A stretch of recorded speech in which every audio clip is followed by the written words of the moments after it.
आप सुन रहे हैं जगत गुरु तत्वदर्शी संत रामपाल जी महाराज द्वारा लिखित पुस्तक मुसलमान नहीं समझे ज्ञान कुरान का पेज नंबर 155। सूक्ष्म वेद में लिखा है कि मुसलमान बिस्तार बिल्ला का नौज उदर घर संजम जाका जाके भोग मोहम्मद आया जिसने यह धर्म चलाया। कुछ महीने बाद अब्दुल्ला जी कुछ व्यापारियों के साथ रोजगार के लिए गए तो बीमार होकर मृत्यु को प्राप्त हो गए। उस समय मोहम्मद जी माता के गर्भ में थे। बाद में मोहम्मद जी का जन्म हुआ। 6 वर्ष के हुए तो माताजी अपने पति की कब्र देखने के लिए गांव के कुछ स्त्री पुरुषों के साथ गई थी तो उनकी मृत्यु भी रास्ते में हो गई। नबी मोहम्मद अनाथ हो गए। दादा पालन पोषण करने लगा। जब 8 वर्ष के हुए तो दादा की भी मृत्यु हो गई। पूर्ण रूप से अनाथ हो गए। जैसे तैसे 25 वर्ष के हुए तब एक 40 वर्ष की खदीजा नामक विधवा से विवाह हुआ। खदीजा का 2 बार बड़े धनवान घरानों में विवाह हुआ था।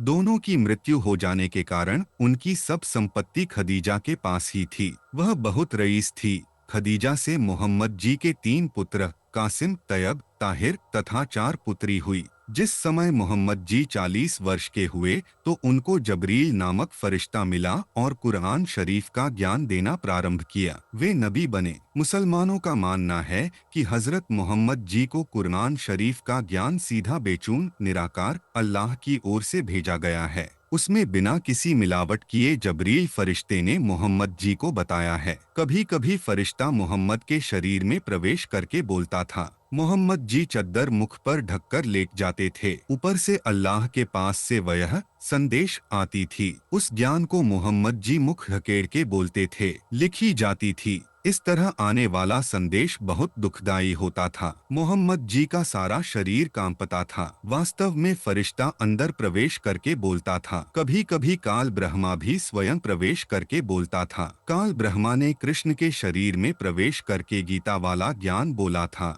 एक दिन हजरत मोहम्मद जी ने अपनी आप सुन रहे हैं जगत गुरु तत्वदर्शी संत रामपाल जी महाराज द्वारा लिखित पुस्तक मुसलमान नहीं समझे ज्ञान कुरान का पेज नंबर 156 ऊपर स्वर्ग की यात्रा का वर्णन बताया। एक गधे जैसा जानवर जिसे बुराक नाम दिया लेकर जबरील देवता आया और मोहम्मद जी को बैठाकर ऊपर के 7 आसमानों की सैर कराई। ऊपर जाकर एक मेराज यानी सीढ़ी ऊपर से नीचे की ओर खुली। उसके ऊपर बुराक चढ़ा। मोहम्मद जी भी उस पर बैठे थे। जबरील नीचे रहा। फिर एक पक्षी आया। उस पर बैठकर मोहम्मद जी अल्लाह के पास गए। पक्षी भी चला गया। मोहम्मद जी ने अल्लाह से सीधी वार्ता की। अल्लाह पर्दे के पीछे से बोला और 50 नमाज प्रतिदिन करने को कहा।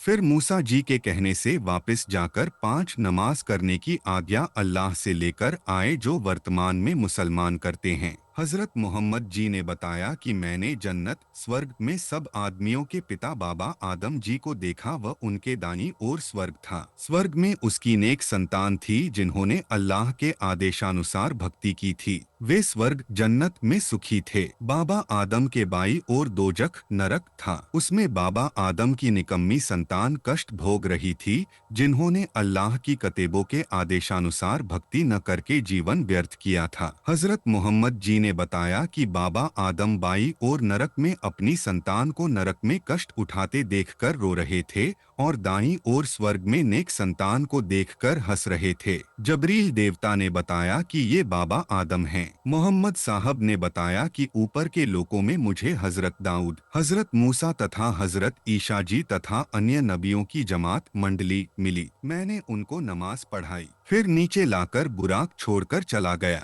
हजरत मोहम्मद जी के इस आंखों देखे प्रकरण को मुसलमान सत्य मानते हैं। इसलिए आपका वह सिद्धांत गलत सिद्ध हुआ कि मृत्यु के पश्चात प्रलय कयामत तक बाबा आदम, हजरत दाऊद, मूसा, ईशा आदि को जन्नत की बजाय कब्रों में होना चाहिए था, जिनको हजरत मोहम्मद जी ने जन्नत में देखा तथा बाबा आदम की संतान भी कब्रों में रहनी चाहिए थी जो ऊपर स्वर्ग, जन्नत तथा नरक दोजख में हजरत मोहम्मद जी ने देखी थी। आपका सिद्धांत गलत है। हजरत मोहम्मद जी को खदीजा जी से 3 पुत्र तथा 4 बेटी प्राप्त हुई थी। तीनों बेटे मोहम्मद जी की आंखों के सामने अल्लाह को प्यारे हुए। कादर, समर्थ, अल्लाह कबीर कहा करते कि हिंदू तथा मुसलमान, यहूदी तथा ईसाई सब एक प्रभु के बच्चे हो।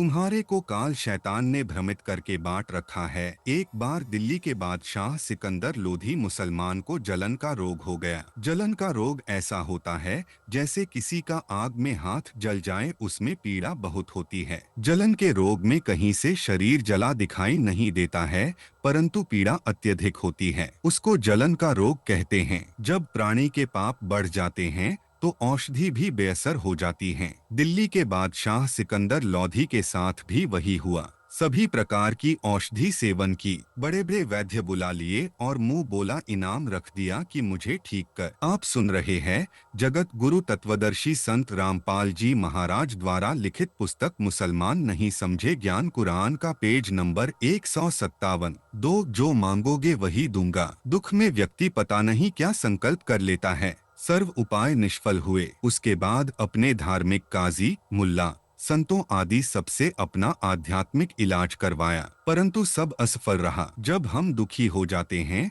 तो हिंदू और मुसलमान नहीं रहते, फिर तो कहीं पर रोग कट जाए वहीं पर चले जाते हैं। वैसे तो हिंदू कहते हैं कि मुसलमान बुरे और मुसलमान कहते हैं कि हिंदू बुरे, और बीमारी हो जाए तो फिर हिंदू व मुसलमान नहीं देखते। जब कष्ट आए तब तो कोई बुरा नहीं। जो मुसलमान बुरे हैं वे बुरे हैं, और जो हिंदू बुरे हैं वे बुरे भी हैं, और दोनों में अच्छे भी हैं। हर मजहब में अच्छे और बुरे व्यक्ति होते हैं, लेकिन हम जीव हैं। हमारी जीव जाति है, हमारा धर्म मानव है, परमात्मा को पाना उद्देश्य है।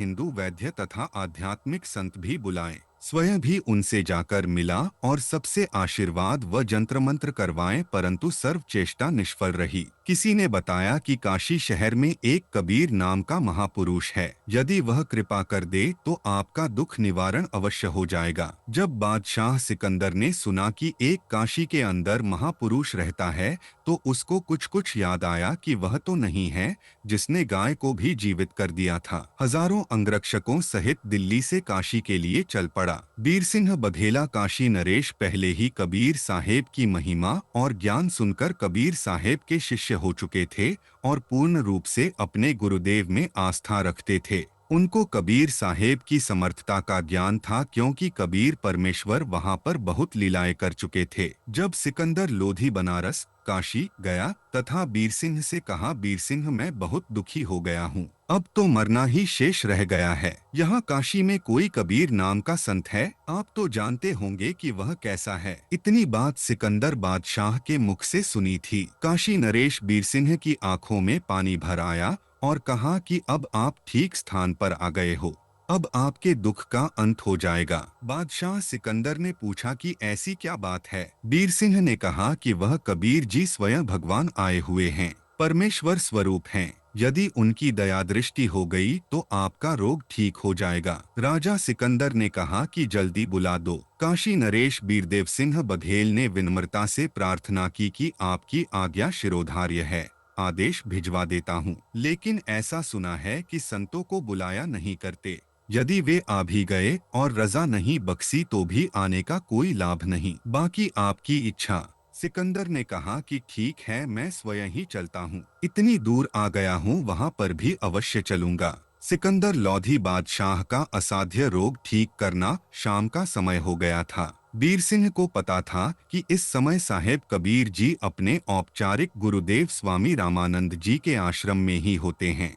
यह समय परमेश्वर कबीर, आप सुन रहे हैं जगत गुरु तत्वदर्शी संत रामपाल जी महाराज द्वारा लिखित पुस्तक मुसलमान नहीं समझे ज्ञान कुरान का पेज नंबर 158 जी का वहां मिलने का है। बीरदेव सिंह बघेल काशी नरेश तथा सिकंदर लोधी दिल्ली के बादशाह दोनों स्वामी रामानंद जी के आश्रम के सामने खड़े हो गए। वहां जाकर पता चला कि कबीर साहेब अभी नहीं आए हैं, आने ही वाले हैं। बीरसिंह अंदर नहीं गए, बाहर सेवक खड़ा था, उससे ही पूछा। सिकंदर ने कहा कि तब तक आश्रम में विश्राम कर लेते हैं। राजा बीरसिंह ने स्वामी रामानंद जी के द्वारपाल सेवक से कहा कि स्वामी रामानंद जी से प्रार्थना करो कि दिल्ली के बादशाह सिकंदर लोधी आपके दर्शन भी करना चाहते हैं और साहेब कबीर का इंतजार भी आपके आश्रम में ही करना चाहते हैं। सेवक ने अंदर जाकर रामानंद जी को बताया कि दिल्ली के बादशाह सिकंदर लोधी आए हैं। रामानंद जी मुसलमानों से घृणा करते थे,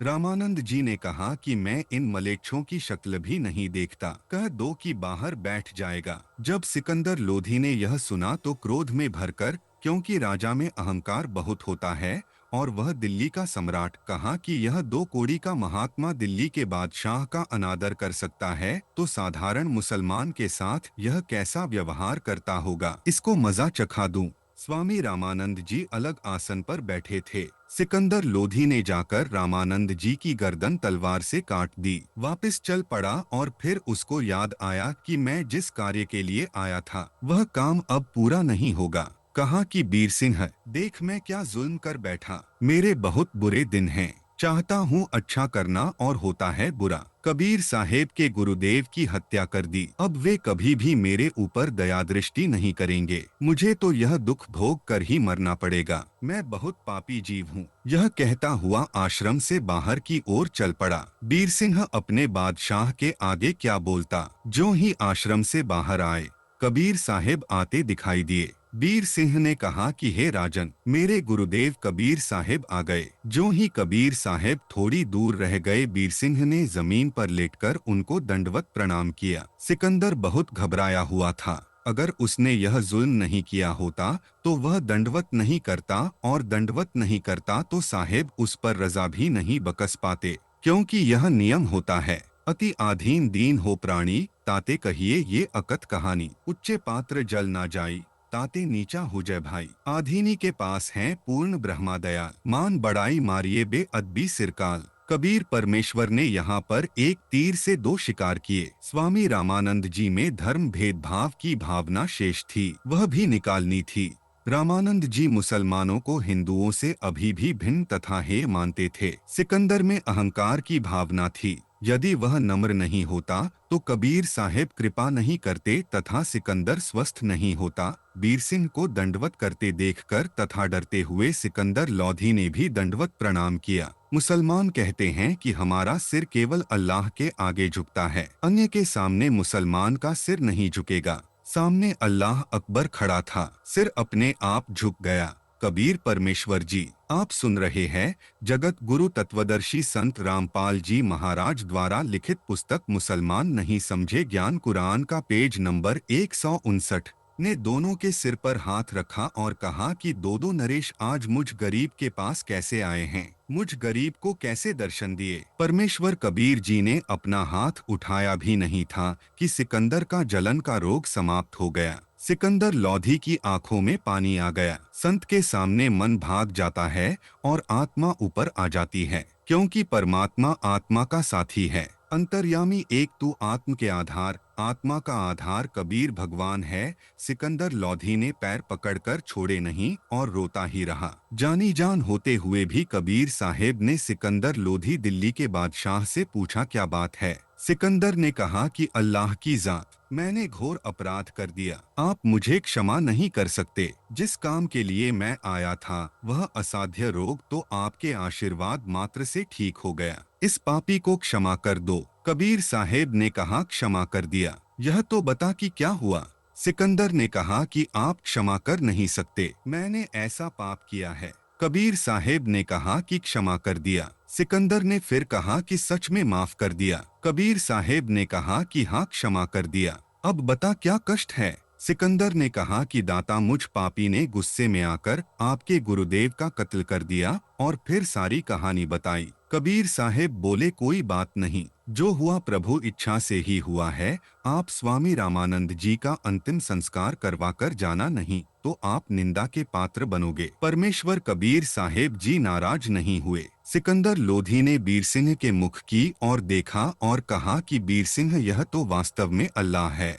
देखिए मैंने इनके गुरुदेव का सिर काट दिया और कबीर जी को क्रोध भी नहीं आया। बीर सिंह चुप रहा और साथ साथ हो लिया और मन ही मन में सोचता है कि अभी क्या है, अभी तो और देखना, यह तो शुरुआत है, स्वामी रामानंद जी को जीवित करना। परमेश्वर कबीर जी ने अंदर जाकर देखा रामानंद जी का धड़ कहीं पर और सिर कहीं पर पड़ा था, शरीर पर चादर डाल रखी थी। कबीर साहेब ने अपने गुरुदेव के मृत शरीर को दंडवत प्रणाम किया और चरण छुए तथा कहा कि गुरुदेव उठो, दिल्ली के बादशाह आपके दर्शनार्थ आए हैं। एक बार उठना, दूसरी बार ही कहा था। सिर अपने आप उठकर धड़ पर लग गया और रामानंद जी जीवित हो गए। बोलो सतगुरु देव की जय। सर्व मनुष्य एक प्रभु के बच्चे हैं। जो दो मानता है वह अज्ञानी है। रामानंद जी के शरीर से आधा खून और आधा दूध निकला हुआ था। जब साहेब कबीर से स्वामी रामानंद जी ने कारण पूछा, हे कबीर प्रभु, मेरे शरीर से आधा रक्त और आधा दूध कैसे निकला है?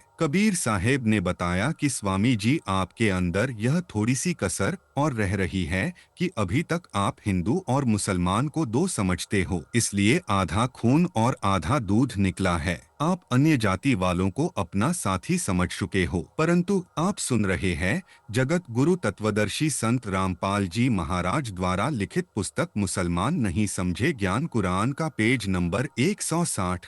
हिंदू तथा मुसलमान एक ही परमेश्वर के बच्चे हैं। जीव सभी एक हैं। आप तो जानी जान हो। आप तो लीला कर रहे हो, अर्थात गोलमोल बात करके सब समझा गए। कबीर लख इलाही एक है, नाम धराया दो। कहे कबीर दो नाम सुनी, भरम परोमति कोय। एक कबीर राम रहीमा एक है, नाम धराया दो। कहे कबीर दो नाम सुनी, भरम परोमति कोय। दो कबीर कृष्ण करीमा एक है, नाम धराया दो।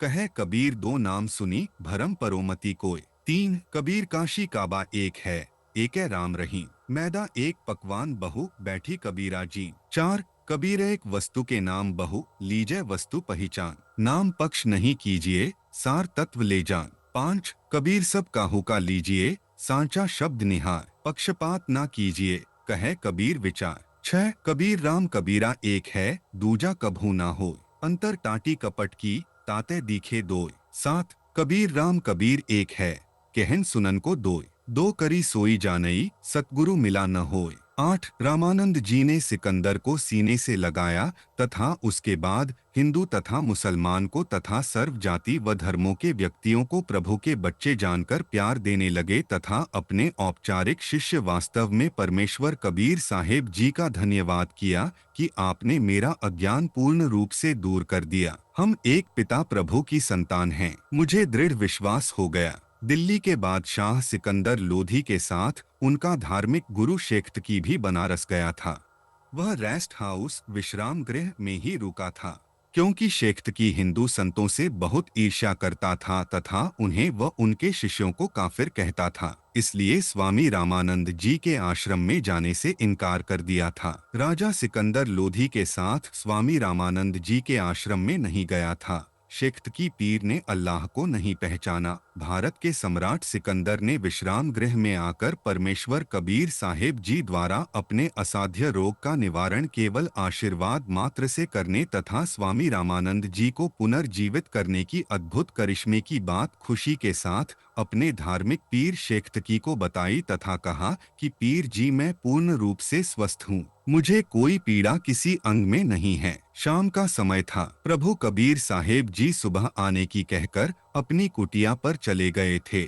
शेख्तकी ने बादशाह के मुख से अन्य पीर की भूरी भूरी प्रशंसा सुनी तो अंदर ही अंदर। आप सुन रहे हैं जगत गुरु तत्वदर्शी संत रामपाल जी महाराज द्वारा लिखित पुस्तक मुसलमान नहीं समझे ज्ञान कुरान का पेज नंबर 161। जल भुन गया। रात भर करवटें बदलता रहा। परमेश्वर कबीर साहेब जी को नीचा दिखाने की योजना बनाता रहा। पवित्र मुसलमान धर्म का संक्षिप्त परिचय। अगले दिन पूज्य कबीर परमेश्वर राज दरबार में पहुँचे। काशी नरेश बीरदेव सिंह बघेल तथा दिल्ली के बादशाह सिकंदर लोधी ने दंडवत प्रणाम जमीन पर लंबा लेटकर किया तथा कबीरदेव को आसन पर बैठाया तथा दोनों राजा स्वयं नीचे जमीन पर बिछे गलीचे पर विराजमान हो गए। बादशाह सिकंदर ने प्रार्थना की कि हे परवरदिगार, मेरा रोग न तो हिंदू संतों से शांत हुआ तथा न ही मुसलमान पीरों, काजी तथा मुल्लाओं से। क्या कारण था? दीन दयाल, आपके आशीर्वाद मात्र से ही मेरा जानलेवा रोग छू मंत्र हो गया। कल रात्रि में मैंने पेट भर कर खाना खाया। वर्षों से यह कष्ट मुझे सता रहा था। आपकी कृपा से मैं स्वस्थ हो गया हूँ। परमेश्वर कबीर साहेब जी ने बताया कि राजन, पूर्ण परमात्मा अल्लाहु अकबर अल्लाहु कबीरू ही सर्व पाप नाश क्षमा कर सकता है। अन्य प्रभु तो केवल किए कर्म का फल ही दे सकते हैं। जैसे प्राणी को दुख तो पाप से होता है तथा सुख पुण्य से। आपको पाप कर्म के कारण कष्ट था, यह आपके प्रारब्ध में लिखा था। यह किसी भी अन्य देव या भगवान से ठीक नहीं हो सकता था, क्योंकि पाप नाशक, क्षमा करने वाले, पूर्ण परमात्मा अल्लाह कबीरू के वास्तविक ज्ञान व भक्ति विधि को न तो हिंदू संत गुरुजन जानते हैं तथा न ही मुसलमान पीर, काजी तथा मुल्ला ही परिचित हैं। उस सर्वशक्तिमान परमेश्वर की पूजा विधि तथा पूर्ण ज्ञान केवल यह दास कबीर परमेश्वर जानता है। न श्री राम तथा श्री कृष्ण अर्थात श्री विष्णु जी जानते तथा न ही श्री ब्रह्मा जी तथा श्री शिव जी, न ब्रह्मा जिसे आप निराकार प्रभु कहते हो जानता, न हजरत मोहम्मद जानता था, न ही अन्य मुसलमान पीर व काजी तथा मुल्ला ही जानते हैं। उस कादर अल्लाह की इबादत पूजा के बिना कोई भी भाग्य में लिखा कष्ट समाप्त नहीं हो सकता।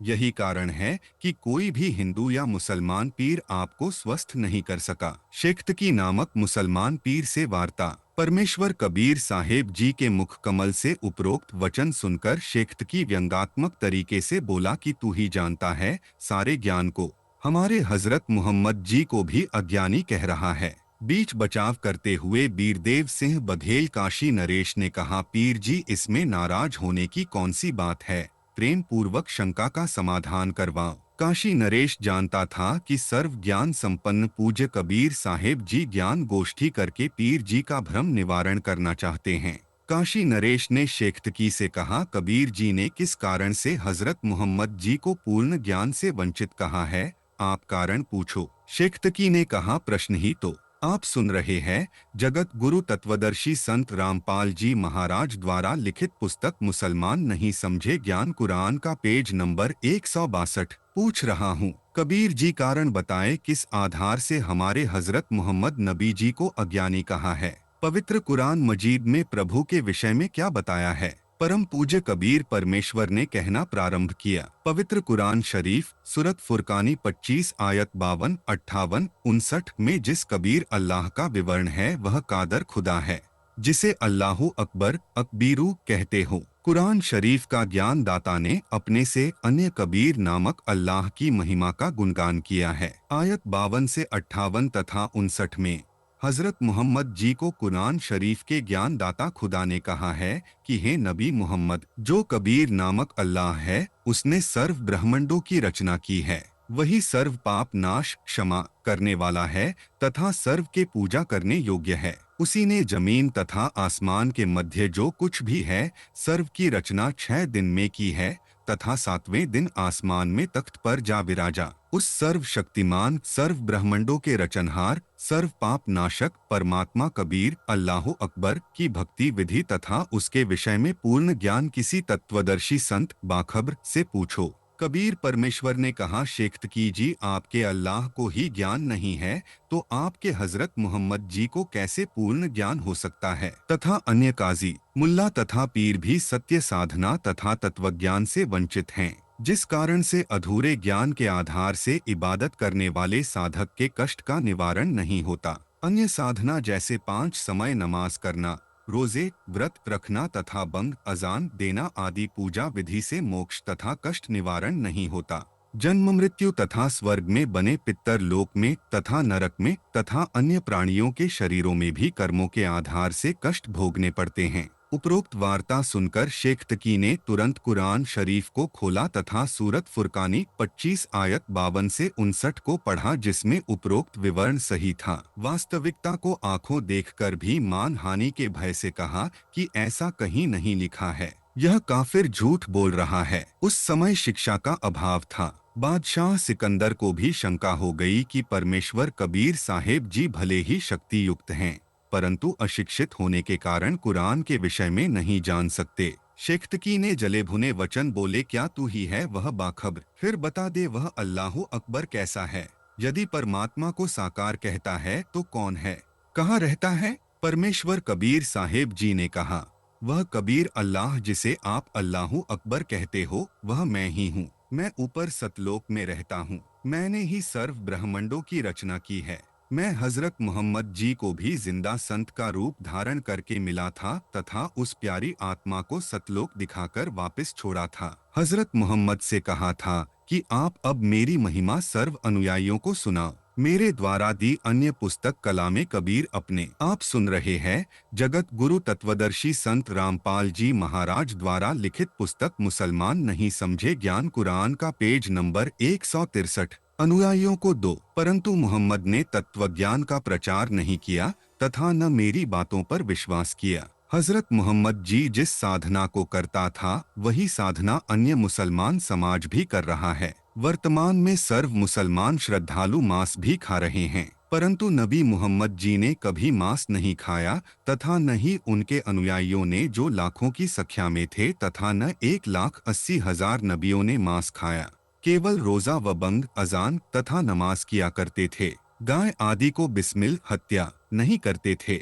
नबी मोहम्मद नमस्कार है, राम रसूल कहाया। 1,80,000 कौन सौगंध जिन नहीं करत चलाया। अरस कुरस पर अल्लाह तख्त है, खालिक बिन नहीं खाली। वे पैगंबर पाक पुरुष थे, साहिब के अब्दाली। भावार्थ नबी मोहम्मद तो आदरणीय है जो प्रभु के अवतार कहलाए हैं। कसम है 1,80,000 को जो उनके अनुयायी थे, उन्होंने भी कभी बकरे मुर्गे तथा गाय आदि पर करद नहीं चलाया, अर्थात कभी जीव हिंसा नहीं की तथा मांस भक्षण नहीं किया। वे हजरत मोहम्मद, हजरत मूसा, हरजत ईसा आदि पैगंबर संदेशवाहक तो पवित्र व्यक्ति थे तथा ब्रह्मा ज्योति निरंजन काल के कृपा पात्र थे, परंतु जो आसमान के अंतिम छोर सतलोक में पूर्ण परमात्मा अल्लाहु अकबर अर्थात अल्लाह कबीर है, उस सृष्टि के मालिक की नजर से कोई नहीं बचा। मारी गऊ शब्द के तीरंग ऐसे थे मोहम्मद पीरंग। शब्द फिर जिवाई हंसा राख्या मास नहीं भाख्या, ऐसे पीर मोहम्मद भाई। भावार्थ एक समय नबी मोहम्मद ने एक गाय को शब्द वचन सिद्धि से मारकर सर्व के सामने जीवित कर दिया था। उन्होंने गाय का मांस नहीं खाया। अब मुसलमान समाज वास्तविकता से परिचित नहीं है। जिस दिन गाय जीवित की थी उस दिन की याद बनाए रखने के लिए गऊ मार देते हो। आप जीवित नहीं कर सकते तो मारने के भी अधिकारी नहीं हो। आप मांस को प्रसाद रूप जानकर खाते तथा खिलाते हो। आप स्वयं भी पाप के भागी बनते हो तथा अनुयायियों को भी गुमराह कर रहे हो। आप दोजख नरक के पात्र बन रहे हो। कबीर परमेश्वर ने कहा, हम मोहम्मद को सतलोक ले गयो, इच्छा रूप वहाँ नहीं रहियो। उल्ट मोहम्मद महल पठाया, गुज बीरज एक कलमा लाया। रोजा बंद नमाज दई रे, बिस्मिल की नहीं बात कही रे। भावार्थ नबी मोहम्मद को मैं कबीर परमेश्वर सतलोक लेकर गया था, परंतु वहाँ न रहने की इच्छा व्यक्त की। वापस मोहम्मद जी को शरीर में भेज दिया। पहले जबरील फरिश्ता काल ब्रह्मा के पास हजरत मोहम्मद को लेकर गया था। उसने भी नबी मोहम्मद जी को रोजा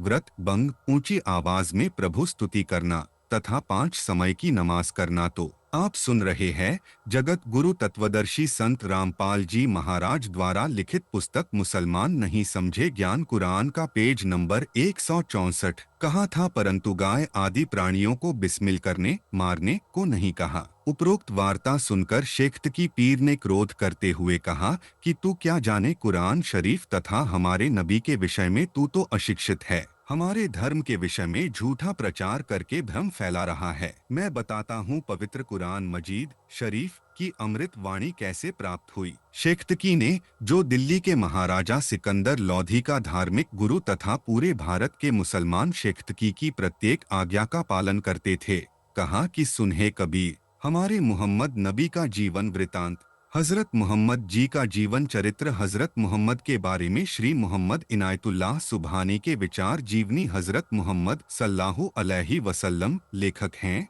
मोहम्मद इनायतुल्लाह सुबहानी। मूल किताब मुहम्मदे अरबी से, अनुवादक नसीम गाजी फलाही, प्रकाशक इस्लामी साहित्य ट्रस्ट, प्रकाशन नंबर 81 के आदेश से प्रकाशन कार्य किया है। मरकजी मकतबा इस्लामी पब्लिशर्स डी 307 दावत नगर, अबुल फजल इनकलेव जामिया नगर, नई दिल्ली 110025। निम्न प्रकरण उपरोक्त लेखक व प्रकाशन की पुस्तक से लिया है। श्री हाशिम के पुत्र शौबा थे, उन्हीं का नाम अब्दुल मुत्तलिब पड़ा। जब मुत्तलिब अपने भतीजे शौबा को अपने गांव लाया तो लोगों ने सोचा कि मुत्तलिब कोई दास लाया है, इसलिए श्री शौबा को श्री अब्दुल मुत्तलिब के उर्फ नाम से अधिक जाना जाने लगा। श्री अब्दुल मुत्तलिब को 10 पुत्र प्राप्त हुए। किसी कारण से अब्दुल मुत्तलिब ने अपने 10 बेटों में से एक बेटे की कुर्बानी अल्लाह के निमित्त देने का प्रण लिया। देवता को 10 बेटों में से कौन सा बेटा कुर्बानी के लिए पसंद है। इसके लिए एक मंदिर काबा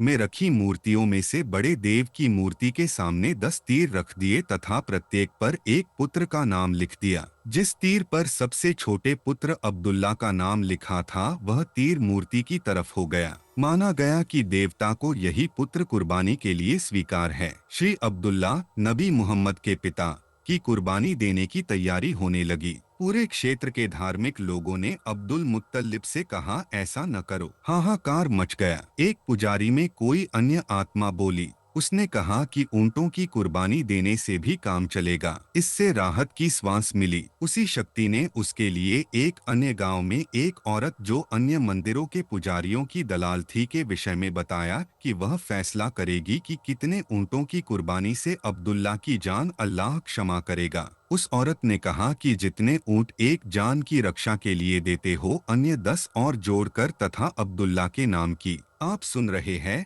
जगत गुरु तत्वदर्शी संत रामपाल जी महाराज द्वारा लिखित पुस्तक मुसलमान नहीं समझे ज्ञान कुरान का पेज नंबर 165। पर्ची तथा 10 ऊंटों की पर्ची डालकर जांच करते रहो। जब तक ऊंटों वाली पर्ची न निकले तब तक करते रहो। इस प्रकार 10 ऊंटों की संख्या बढ़ाते रहे। तब 100 ऊंटों के बाद ऊंटों की पर्ची निकली। उससे पहले अब्दुल्ला की पर्ची निकलती रही। इस प्रकार 100 ऊंटों की कुर्बानी हत्या करके बेटे अब्दुल्ला की जान बचाई। जवान होने पर श्री अब्दुल्ला का विवाह भक्तमती आमिनी देवी से हुआ। जब हजरत मोहम्मद माता आमिनी जी के गर्भ में थे, पिता श्री अब्दुल्ला जी की मृत्यु किसी दूर स्थान पर हो गई। वहीं पर उनकी कब्र बनवा दी। जिस समय बालक मोहम्मद की आयु 6 वर्ष हुई तो माता आमिनी देवी अपने पति की कब्र देखने गई थी। उसकी भी मृत्यु रास्ते में हो गई। 6 वर्षीय बालक मोहम्मद जी यतीम अनाथ हो गए। उपरोक्त विवरण पूर्वोक्त पुस्तक जीवनी हजरत मोहम्मद पृष्ठ 21 से 29 तथा 33 से 34 पर लिखा है। हजरत मोहम्मद जी जब 25 वर्ष के हुए तो एक 40 वर्षीय विधवा खदीजा नामक स्त्री से विवाह हुआ। खदीजा पहले 2 बार विधवा हो चुकी थी। दोनों पूर्व पतियों की अच्छी खासी संपत्ति थी जो खदीजा के पास थी। तीसरी बार हजरत मोहम्मद से विवाह हुआ। वह बहुत बड़े धनवान घराने की औरत थी। यह विवरण पूर्वोक्त पुस्तक के पृष्ठ 46, 51, 52 पर लिखा है। हजरत मोहम्मद जी को संतान रूप में खदीजा जी से 3 पुत्र तथा 4 बेटियां प्राप्त हुई, परंतु ये मुबारक घड़ी ज्यादा समय नहीं रही। आंखों के तारे तीनों पुत्र number 1 Kasim, number 2 Tayyab, number 3 Tahir आप हजरत मोहम्मद जी की आंखों के सामने मृत्यु को प्राप्त हुए। केवल 4 लड़कियां ज़ैनब, रुकैया, उम्मे कुसुम और फातिमा शेष रहीं। पूर्वोक्त पुस्तक के पृष्ठ 64 पर यह उपरोक्त विवरण लिखा है। एक समय प्रभु प्राप्ति की तड़फ में हजरत मोहम्मद जी नगर से बाहर एक गुफा में साधना कर रहे थे। एक जिब्राइल नामक फरिश्ते ने हजरत मोहम्मद जी का गला घोंट घोंट कर बलात कुरान शरीफ का ज्ञान समझाया। हजरत मोहम्मद जी को डरा धमकाकर अव्यक्त माना जाने वाले प्रभु का ज्ञान दिया गया। उस जिब्राइल देवता के डर से हजरत मोहम्मद जी ने वह ज्ञान याद किया। इस प्रकार मोहम्मद साहेब जी को फरिश्ते ने कुरान मजीद का ज्ञान दिया। हजरत मोहम्मद जी ने अपनी पत्नी खदीजा जी को बताया कि मैं जब गुफा में बैठा था तो एक फरिश्ता आया। उसके हाथ में एक रेशम का रुमाल था। उस पर कुछ लिखा था। फरिश्ते ने मेरा गला घोंट कर कहा, इसे पढ़ो। मुझे ऐसा लगा जैसे मेरे प्राण निकलने वाले हैं।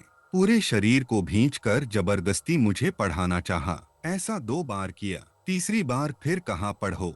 मैं अशिक्षित होने के कारण नहीं पढ़ पाया। अब की बार मुझे लगा कि यह और ज्यादा पीड़ा देगा। मैंने कहा, क्या पढ़ूं? तब उसने मुझे कुरान की एक आयत पढ़ाई। यह विवरण पूर्वोक्त पुस्तक के पृष्ठ 67 से 75 तक लिखा है तथा पृष्ठ 157 से 165 तक लिखा है। फरिश्ते जिब्राइल ने नबी मोहम्मद जी का सीना चाक किया, उसमें शक्ति उड़ेल दी। और आप सुन रहे हैं जगत गुरु तत्वदर्शी संत रामपाल जी महाराज द्वारा लिखित पुस्तक मुसलमान नहीं समझे ज्ञान कुरान का पेज नंबर 166। फिर सील दिया तथा एक खच्चर जैसे जानवर बुराक पर बैठाकर ऊपर ले गया। वहां नबियों की जमात आई। उनमें हजरत मूसा जी, ईसा जी और इब्राहिम जी आदि भी थे, जिनको हजरत मोहम्मद जी ने नमाज पढ़ाई। वहां हजरत आदम जी भी थे, जो कभी हंस रहे थे और कभी रो रहे थे। फरिश्ते जिब्राइल ने हजरत मोहम्मद जी को बताया, यह बाबा आदम जी हैं। रोने तथा हंसने का कारण था कि दाईं ओर स्वर्ग में नेक संतान थी जो सुखी थी, जिसे देखकर बाबा आदम हंस रहे थे, तथा बाईं ओर निकम्मी संतान नरक में कष्ट भोग रही थी, जिसे देखकर रो रहे थे। यहाँ पर कुछ तथ्य छुपाए हैं। लेखक ने लिखा है कि हजरत आदम दाईं ओर मुख करके इसलिए हंस रहे थे क्योंकि दाईं ओर उसकी नेक संतान के कर्म थे, उनको देखकर हंस रहे थे। बाईं ओर निकम्मी संतान के कर्म थे, उन्हें देखकर रो रहे थे। विचार करें पाठक जन, क्या वे कर्म जन्नत में किसी दीवार पर लिखे थे, जबकि बाबा आदम तो अशिक्षित थे? वास्तविकता जो है वह ऊपर लिखी है। फिर सातवें आसमान पर गए। पर्दे के पीछे से आवाज आई कि प्रतिदिन 50 नमाज किया करे। नबी मूसा के कहने पर 50 नमाजों से कम करवाकर केवल 5 नमाज ही अल्लाह से प्राप्त करके नबी मोहम्मद वापस आ गए। पृष्ठ नंबर 307 से 315। हजरत मोहम्मद जी द्वारा मुसलमानों को कहा कि खून खराबा मत करना, ब्याज तक भी नहीं लेना तथा 63 वर्ष की आयु में सख्त बीमार होकर तड़पते तड़पते भी नमाज की तथा घर पर आकर असहनीय पीड़ा में सारी रात तड़फकर प्राण त्याग दिए। पृष्ठ नंबर 319। बाद में उत्तराधिकारी का झगड़ा पड़ा, फिर हजरत अबू बकर को खलीफा चुना गया। शेख तकी से उपरोक्त वर्णन सुनकर परमेश्वर कबीर जी ने तर्क दिए। शेख तकी पीर जी, आपने बताया कि अल्लाह तो सातवें आसमान पर रहता है, वह तो निराकार है। कबीर जी ने कहा, शेख जी, एक ओर तो आप भगवान को निराकार कह रहे हो, दूसरी ओर प्रभु को सातवें आसमान पर एक देशीय सिद्ध कर रहे हो। जब परमात्मा सातवें आसमान पर रहता है तो वह साकार हुआ। परमेश्वर कबीर साहेब जी ने कहा, शेख तकी जी, आपने बताया कि हजरत मोहम्मद जी जब माता के गर्भ में थे उस समय उनके पिता श्री अब्दुल्लाह जी की मृत्यु हो गई। 6 वर्ष के हुए तो माता जी की मृत्यु, 8 वर्ष के हुए तो दादा अब्दुल मुत्तलिब चल बसा। यतीमी का जीवन जीते हुए हजरत मोहम्मद जी की 25 वर्ष की आयु में शादी 2 बार पहले विधवा हो चुकी 40 वर्षीय खदीजा से हुई। 3 पुत्र तथा 4 पुत्रियां संतान रूप में हुई। हजरत मोहम्मद जी को जिब्राइल नामक फरिश्ते ने गला घोंट घोंट कर जबरदस्ती डरा धमकाकर कुरान शरीफ मजीद का ज्ञान तथा भक्ति विधि नमाज आदि बताई जो तुम्हारे अल्लाह द्वारा बताई गई थी। हजरत मोहम्मद जी ने जी जान से वह साधना की, फिर भी हजरत मोहम्मद जी के आंखों के तारे तीनों पुत्र कासिम, तैयब तथा ताहिर चल बसे। विचार करें, आप सुन रहे हैं जगत गुरु तत्वदर्शी संत रामपाल जी महाराज द्वारा लिखित पुस्तक मुसलमान नहीं समझे ज्ञान कुरान का पेज नंबर 167। जिस अल्लाह के भेजे रसूल नबी के जीवन में कहर ही कहर महान कष्ट रहा, तो अन्य अनुयायियों को कुरान शरीफ व मजीद में वर्णित साधना से क्या लाभ हो सकता है? हजरत मोहम्मद 63 वर्ष की आयु में 2 दिन असहाय पीड़ा के कारण दर्द से बेहाल होकर मृत्यु को प्राप्त हुआ। जिस पिता के सामने तीनों पुत्र मृत्यु को प्राप्त हो जाएं, उस पिता को आजीवन सुख नहीं होता। प्रभु की भक्ति इसीलिए करते हैं कि परिवार में सुख रहे तथा कोई पाप कर्म दंड भोग्य हो वह भी टल जाए। आपके अल्लाह द्वारा दिया भक्ति ज्ञान अधूरा है, इसीलिए सूरत फुरकानी 25 आयत 52 से 59 तक में कहा है कि जो गुनाहों को क्षमा करने वाला कबीर नामक अल्लाह है, उसकी पूजा विधि किसी तत्वदर्शी बाखबर से पूछ देखो। कबीर परमेश्वर ने कहा, शेख तकी, मैं स्वयं वही कबीर अल्लाह हूँ। मेरे पास पूर्ण मोक्षदायक सर्व पाप नाशक भक्ति विधि है। इसीलिए आपके समक्ष बादशाह सिकंदर लोधी जी पाप के कारण भोग रहे कष्ट से मुक्त होकर सुख की सांस ले रहे हैं, जो आपकी भक्ति पद्धति से नहीं हो पाया। जैसा कि शेख तकी जी आपने बताया कि सब मनुष्यों का पिता हजरत आदम ऊपर आसमान पर, जहाँ जिस लोक में जिब्राइल फरिश्ता हजरत मोहम्मद को लेकर गया था, कभी रो रहा था, कभी हंस रहा था, क्योंकि उसकी निकम्मी संतान नरक में कष्ट उठा रही थी, उन्हें देखकर रो रहा था, तथा अच्छी संतान जो स्वर्ग में सुखी थी, उन्हें देखकर जोर जोर से हंस रहा था। विचारणीय विषय है कि ईसाई धर्म तथा मुसलमान धर्म के प्रमुख बाबा आदम ने जो साधना की उसके प्रतिफल में जिस लोक में पहुंचा है, वहां पर भी चैन से नहीं रह रहा। इस लोक में भी बाबा आदम जैसे नेक नबी के दोनों पुत्रों में रागद्वेष भरा था, जिस कारण बड़े भाई ने छोटे की हत्या कर दी। यहाँ पृथ्वी पर भी बाबा आदम महादुखी ही रहे, क्योंकि बड़े भाई ने छोटे को मार दिया, बड़ा घर त्याग कर चला गया। सैकड़ों वर्षों पश्चात बाबा आदम को एक सेत नाम का पुत्र हुआ। सेत का पुत्र एनोश हुआ, जिससे भक्ति मार्ग चला है। जिस किसी के दोनों पुत्र ही बिछुड़ जाए, वह पिता सुखी नहीं हो सकता। यही दशा बाबा आदम जी की हुई थी। सैकड़ों वर्ष दुख झेलने के पश्चात एक नेक पुत्र प्राप्त हुआ। फिर बाबा आदम उस लोक में भी इसी कष्ट को झेल रहे हैं। सर्व नबी जो पहले पृथ्वी पर अल्लाह के भेजे आए थे, वे हजरत ईसा, हजरत अब्राहिम, हजरत मूसा आदि भी उसी स्थान लोक में अपनी साधना से पहुँचे। वास्तव में वह पितर लोक है, उसमें अपने अपने पूर्वजों के पास चले जाते हैं। इसी प्रकार हिंदुओं का भी ऊपर वही पितर लोक है। जिनका संस्कार पितर बनने का होता है, वह पितर योनि धारण करके उस पितर लोक में रहता है। फिर पितर वाला जीवन भोग कर फिर भूत तथा अन्य पशु व पक्षियों की योनियों को भी भोगता है। यह तो पूर्ण मोक्ष तथा सुख प्राप्ति नहीं हुई। वही भक्ति करने वाले साधकों को क्या उपलब्धि होगी। आप सुन रहे हैं जगत गुरु तत्वदर्शी संत रामपाल जी महाराज द्वारा लिखित पुस्तक मुसलमान नहीं समझे ज्ञान कुरान का पेज नंबर 168। पवित्र कबीर सागर ग्रंथ से हजरत मोहम्मद जी के विषय में उल्लेख। कृपया पढ़ें कबीर सागर के अध्याय मोहम्मद बोध से वाणी। धर्मदास वचन साखी धर्मदास बीनती करे, कृपा करो गुरुदेव। नबी मोहम्मद जस भये, सो सब कहियो भे। कबीर वचन धर्मदास तुम पूछो भलबानी, सो सब कथा कहूँ सहीदानी। मिले हम मोहम्मद को जाई, सलाम वालेकम कह सुनाई। मोहम्मद बोले वालेकम सलामा, हमें बताओ गाम रूनामा। साखी कहाँ ते आए पीर तुम, क्यों कर किया बयान। कौन शख्स का हुक्म है, किसका है फरमान। मोहम्मद वचन रमैनी पीर मोहम्मद सखुन जो खोला, अल्लाह हमसे पर्दे बोला। हम अहदी अल्लाह फरमाना, वतन लाहूत मोर अस्थाना। उन भेजे रूह 12,000, उम्मत के हम हैं सरदारा। तिस कारण जो हम चली आए, सोवत थे सब जीव जगाए। जीव ख्वाब में परो भुलाए, तिस कारण फरमान ले आए। तमो बूझो सो कौन हो भाई, अपनो इस्म कहो समुझाई। साखी दूर की बातें जो करो, करते रोजा नमाज। सो पहुँचे लाहूत को, खोवे कुल की लाज। कबीर वचन कहें कबीर सुनो हो पीर, तुम लाहूत करो तागीरा। तुम भूले सो मरम न पाया, दे फरमान तुम्हें भरमाया। फिर आप फिर जाई, बद अमली किसने फरमाई। लाहूत मुकाम बीच को भाई, बिन तहकीक असल ठहराई। तुम जैसे उनके बहुतेरे, ले फरमान जाव तुम देरे। साखी खोजत खोजत खोजिया, हुआ सो गुनागून। खोजत खोजत ना मिला, तब हार कहाँ बेचूं। बेचून जग रांचिया, साई नूर निनार। आखिर करे वक्त में, किसकी करो दीदार। आप सुन रहे हैं जगत गुरु तत्वदर्शी संत रामपाल जी महाराज द्वारा लिखित पुस्तक मुसलमान नहीं समझे ज्ञान कुरान का पेज नंबर 169। रमैनी तुम लाहूंत रचे हो भाई, अगम गमय तुम कैसे पाई। यह तो एक आदि विश्रामा, आगे 5 आदि निज धामा। तहाँ ते हम फरमान ले आए, सब बदफेल को अमल मिटाए। उन फरमान जो हमको दीना, तिनका नाम बेचून तुम लीना। साखी साहब का घर दूर है, जासू असल फरमान। उनको कहो जो पीर तुम, सोई अमर अस्थान। मोहम्मद वचन कहे मोहम्मद सुनो कबीरा, तुम कैसे पायो अस्थिरा। लाहूत मेटी जो अगम बतायो, खुद खुदाए हम हो नहीं पायो। हम जाने खुद आपया ही, तुम कुदरत कर थापोता ही।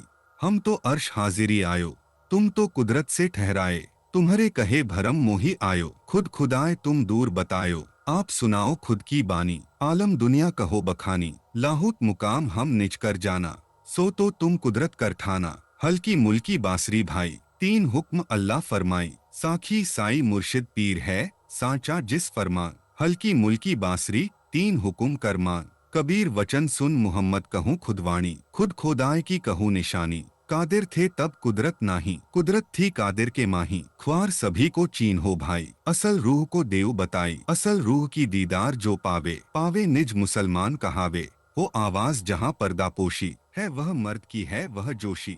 जब लग तख्त नजर नहीं आवे, दिल विश्वास कौन विधि पावे। जब खुद की खबर न पावे, तब लग कुदरत भ्रम ठहरावे। हाल माशूक नजर जो आवे, एक निगाह दीदार जो पावे। जो तुम कहा हमारा मानो, तो हम तुमते निर्णय ठानो। साखी यह प्रपंच बेचून का, तुमते कहा न भे। आप गुप्त होई बैठा तुम चार करत हो से। मोहम्मद बोध कहें मोहम्मद सुन खुद अहदी, इन लद्दुनी कहो बुनियादी। जब नहीं पिंड ब्रह्मांड अस्थूला, तब ना हतो सृष्टि को मूला। तादिन की कहिए उपतानी, आदि अंत और मध्य निशानी। आप सुन रहे हैं जगत गुरु तत्वदर्शी संत रामपाल जी महाराज द्वारा लिखित पुस्तक मुसलमान नहीं समझे ज्ञान कुरान का पेज नंबर 170। साखी बुजुर्ग हकीकत सब कहो, किस विधि भया प्रकाश। जब हम जाने आदि को तो हमहु बांधे आश। कबीर वचन सुनो मोहम्मद साचे पीरा, समर्थ हुकुम खुद आदि कबीरा। अब हम कहें सुनो चितलाई, आदि अंत सब कहो बुझाई। प्रथम समर्थ आदि अकेला, उनके संग हता नहीं चेला। साखी वाहिदन थे तब आप में, सकल हतो तेहि माँ। ज्यों तरुवर के बीज में पुष्प पात फल छा, चौपाई निरंजन भये राज अधिकारी। तिनके चार अंश सेवकारी, चार ज्ञानते चारों वेदा। तिनते चारों भये कतेबा, मूल कुरान वेद की वाणी। सो कुरान तुम जग में आनी, हक कुरान जो तुमको दीना। हद हुक्म तुम आपन कीना, चार कतेब के चारों अंशा। तिनते कहो भिन्न भिन्न वंशा, वेद पढ़ावत ब्रह्मा आए। ऋग्वेद को नाम लखाए, दूसर यजुर्वेद की वाणी। भक्ति ज्ञान सो कीन बखानी, तीसर सामवेद की वाणी। यज्ञ होम तिन कीन बखानी, चौथ अथर्बन गुप्त छपाए। तौन हुक्म तुम जग में आए, ऐके मूल कुरान में चारी। चार बीर तुम हो सरदारी, जब्बूर किताब दाऊद ने पाई। नासूत मुकाम रहे ठहराई, तौरेत किताब मूसा ने पाई। मलकूत मुकाम रहे ठहराई, इंजील किताब ईशा ने पाई। जबरूत मुकाम रहे ठहराई, फुरकान किताब नबी तुम पाई। लाहूत मुकाम रहे लौलाई, कुरान बेहद को मरम न पावे। बिन देखे विश्वास क्या आवे, चार मुकाम किताब है चारी। पंचे नाम अचिंत सवारी, कहते आए रूह 12,000। तहाँ अचिंत गुप्त व्यवहारी, साखी पीर औलिया था किया। यह सब उल्ले पीर, समर्थ का घर दूर है, तिनको खोजो बीर। मार्फत चौपाई, ओवल मोकाम नासूत ठेकाना। दूजा मोकाम मलकूत जो जाना, सेउम मोकाम जबरूत ठेकाना। चहारूम मोकाम लाहूत बखाना, पंचे मोकाम हाहूत अस्थाना। छठे मोकाम सोह जो माना, हफ्तुम मोकाम बानी अस्थाना। अठे मोकाम अंकुर ठेकाना। आप सुन रहे हैं जगत गुरु तत्वदर्शी संत रामपाल जी महाराज द्वारा लिखित पुस्तक मुसलमान नहीं समझे ज्ञान कुरान का पेज नंबर 171। नवे मुकाम आहूत निशानी, 10वें मुकाम पुरुष राजधानी।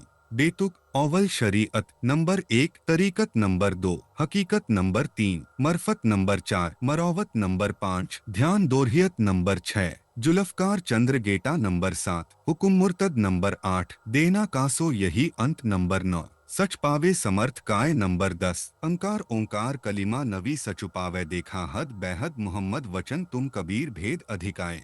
खुद समर्थ की खबरी जो ल्याए, अब तुमको हम बूझे अंतु। सो कहिए खुद अहदी संतु, को तुम आहू कहानते आए। क्यों तुम अपना बर्ण छिपाए, सात सुरती समर्थ निमाई। यह अस्थान रहो की जाई, यति मार्फत कहो दुर्वेशा। हम माने तुमरो उपदेशा, सात सुरती के ही माही समाई। जिव बोधे सो कह चली जाई, समर्थ गम तुमु साच कबीरा। समर्थ भेद कहो मति धीरा, साखी मेरे शंका बाढ़िया। थाके वेद कुरान, वाहिद कैसे पाइये समर्थ को मक्कान। सत्य कबीर वचन, सुनो मोहम्मद कहो बुझाई। जो खुद आदि अस्थान है भाई, जो जो हुकुम समर्थ फरमाई। सो सो हुकुम हम आनी चलाई, सुर नर मुनि को तेरी सुनाए। तुमको बहुत बार समुझाए, तुम पर मोह क्षर ने डारा। तेही कारण आए संसारा, 16 असंख जुग जबै सिराई। 16 असंख उत्पत्ति मिटी जाई, सात सुरती तब लोखी जाई। जिव बोधो ते ही माह समाई, सात सुन्य तजीते अस्थाना। ते सब मिटे होय घमसाना, वेद कतेब की छोड़ो आशा। वेद कतेब में क्षर प्रकाशा, 3 बार तुम जग में आए। फिर क्षर ने भरमाए, क्षर चिन्ही के छोड़ो भाई। 3 अंश क्षर निर्माई, ब्रह्मादिका सृष्टि आपको कीना। जीव वृष्टि तीरथ व्रत दीना, माया वृष्टि ईश्वरी जानो। सब में आत्म एक समानो, साखी खोजो खुद समर्थ को। जिन किया सब फरमान, पीर मोहम्मद तेहे चलो सोई अमर अस्थान। मोहम्मद वचन, पीर मोहम्मद मुख तब मोरा। कछु नहीं चले तुम्हारी जोरा, शर हुक्म को मेटनहारा। 4 वेद जिन कीन पसारा। आप सुन रहे हैं जगत गुरु तत्वदर्शी संत रामपाल जी महाराज द्वारा लिखित पुस्तक मुसलमान नहीं समझे ज्ञान कुरान का पेज नंबर 172। कबीर वचन, सुनिए सखुन मोहम्मद पीरा। हम खुद अहदी आदि कबीरा। मेटो क्षर को बिस्तारा, मेटो निरंजन सकल पसारा। मेटो अचिंत की राजधानी, मेटो ब्रह्मा वेद निशानी, 14 जम को बांधी नचावो, मृत्यु अंधा मघर ले आवो, धर्मरायते झगर पसारा, निरंजन बांधी रसातल डारा, वेद कतेब को अमल मिटावो, घर घर सार शब्द फैलावो, समर्थ हुक्म चले सब माही, व्यापै सत्य असत्य उठी जाही, मोहम्मद वचन पीर मोहम्मद बोले बानी,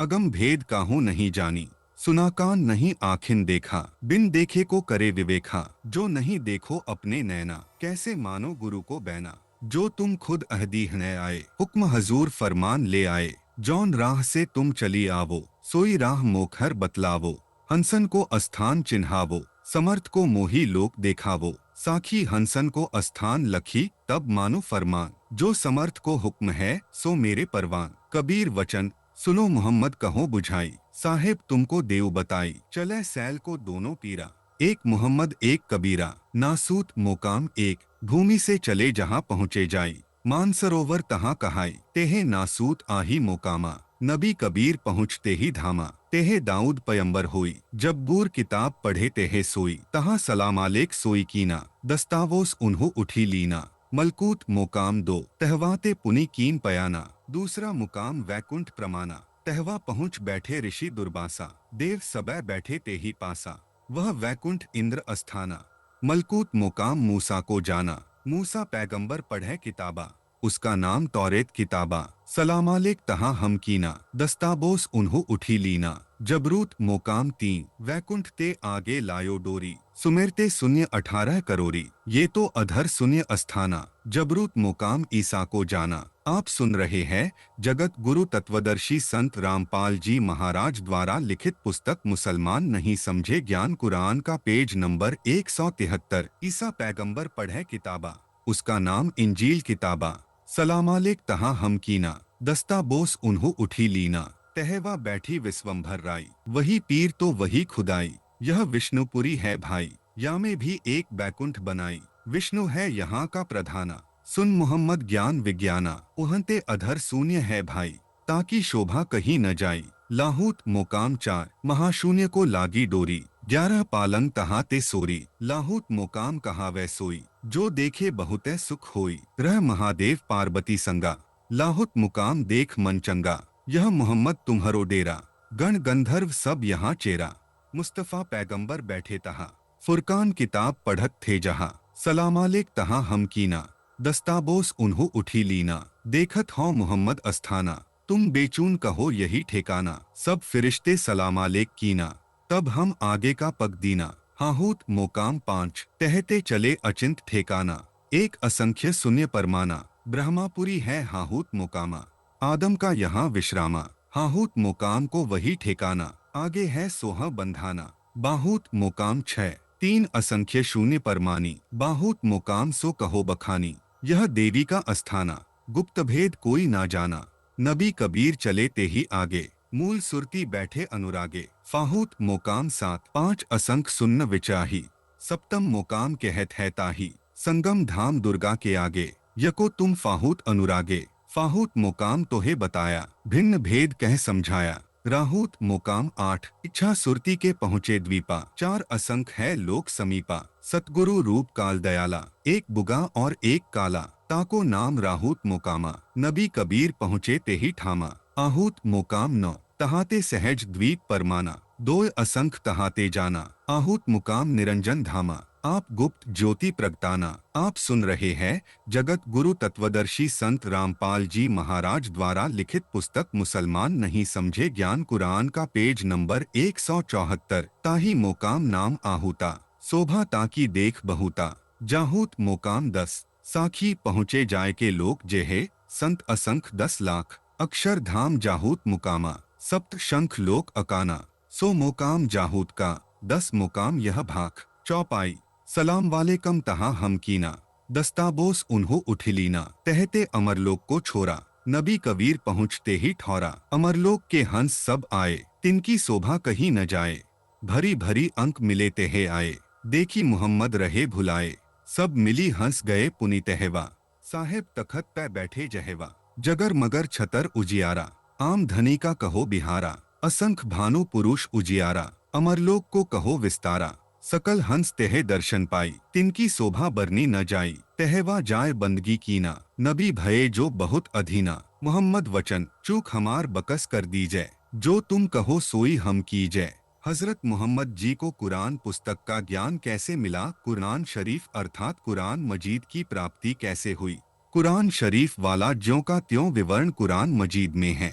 कुरान मजीद तर्जुमा फतेह मोहम्मद खां साहब जालंधरी, प्रकाशक Mahmood and company, Marol pipeline, Bombay 59, sole agent Farid book depot, Delhi 6। उपरोक्त पुस्तक के मुकदमा के पृष्ठ 6 से 7 पर लिखा है, कुरान मजीद के उतरने और संग्रह व संकलन करने के हालात। उपरोक्त पुस्तक कुरान मजीद के मुकदमा पृष्ठ 6 से 7 पर लिखे लेखक के लेख का निष्कर्ष, कुरान मजीद शरीफ 23 वर्षों में पूरी लिखी गई। जब हजरत मोहम्मद जी की आयु 40 वर्ष थी, उस समय से प्रारंभ हुई तथा अंतिम समय 63 वर्ष की आयु तक 23 वर्ष लगातार कभी एक आयत, कभी आधी, कभी 2 आयत, कभी 10 आयत, कभी पूरी सूरतें उतरी हैं।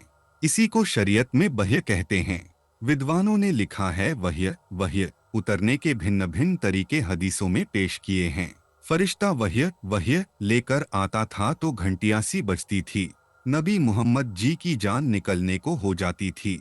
यह तरीका ज्यादा कष्टदायक नबी मोहम्मद जी के लिए।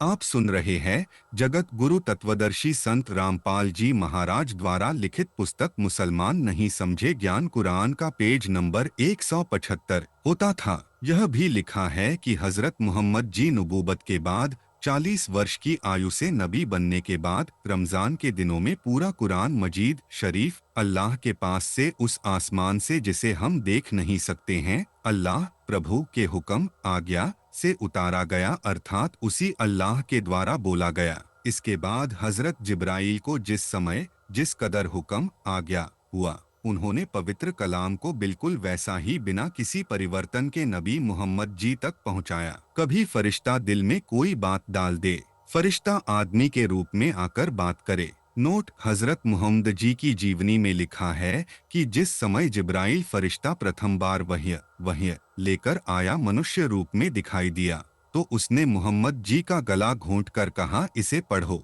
हजरत मोहम्मद जी ने बताया कि मुझे ऐसा महसूस हुआ जैसे वह मेरा गला घोंट रहा हो, मेरे शरीर को दबा रहा हो। ऐसा 2 बार किया, फिर तीसरी बार फिर कहा पढ़ो। मुझे ऐसा लगा कि वह फिर गला घोटेगा, इस बार और जोर से भींचेगा। मैं बोला, क्या पढ़ूं? कुरान की प्रथम आयत पढ़ाई, वह मुझे याद हो गई। फिर फरिश्ता चला गया, मैं घबरा गया, दिल बैठता जा रहा था, पूरा शरीर थर-थर कांपने लगा। गुफा के बाहर आकर सोचा यह कौन था? फिर वही फरिश्ता आदमी की सूरत में दिखाई दिया, जहाँ देखूं वही दिखाई देने लगा, ऊपर नीचे दाएं बाएं सब ओर। घर आकर चादर ओढ़कर लेट गया, सारा शरीर पसीने से भीगा हुआ था। मुझे डर है कि खदीजा कहीं मर न जाऊं। फिर हजरत मोहम्मद जी ने अपनी पत्नी खदीजा को सारी बात बताई। फिर एक बरका नामक व्यक्ति ने हजरत मोहम्मद जी से सारी बातें सुनकर कहा, आप नबी बनोगे। यही फरिश्ता मूसा जी के पास भी आता था। उपरोक्त विवरण से तो सिद्ध होता है कि फरिश्ता आदमी रूप में वही लाता था, तो भी हजरत मोहम्मद जी को बहुत कष्ट हुआ करता। अल्लाह ताला जागते में नबी मोहम्मद सल्लत से कलाम फरमाए। भावार्थ है कि आकाशवाणी करके ब्रह्मा स्वयं बोलता था, अल्लाह ताला सपने की हालत में कलाम फरमाए, फरिश्ता सपने की हालत में आकर कलाम करे। इस छठी व पांचवी प्रकार पर विवाद है। शेष उपरोक्त कुरान मजीद शरीफ के उतरने की 4 सही हैं। पृष्ठ 29 पर लिखा है कि कभी स्वयं वह्य आती थी। भावार्थ है कि जैसे कोई प्रेत प्रवेश करके बोलता है। कभी नबी मोहम्मद चादर लपेट कर लेट जाते थे, फिर चादर के अंदर से बोलते थे। पवित्र कुरान मजीद शरीफ के मुकदमा के पृष्ठ 6 से 7 के लिखे लेख से स्पष्ट है कि कुरान का ज्ञान पर्दे के पीछे रहने वाले अल्लाह ने दिया है। जिब्राईल नामक फरिश्ते ने तो केवल संदेश वाहक का कार्य किया है। कुरान ज्ञान देने वाला अपने से अन्य कादर सृष्टि की रचना करने वाले अल्लाह की महिमा बताता है, अपनी भी बताता है।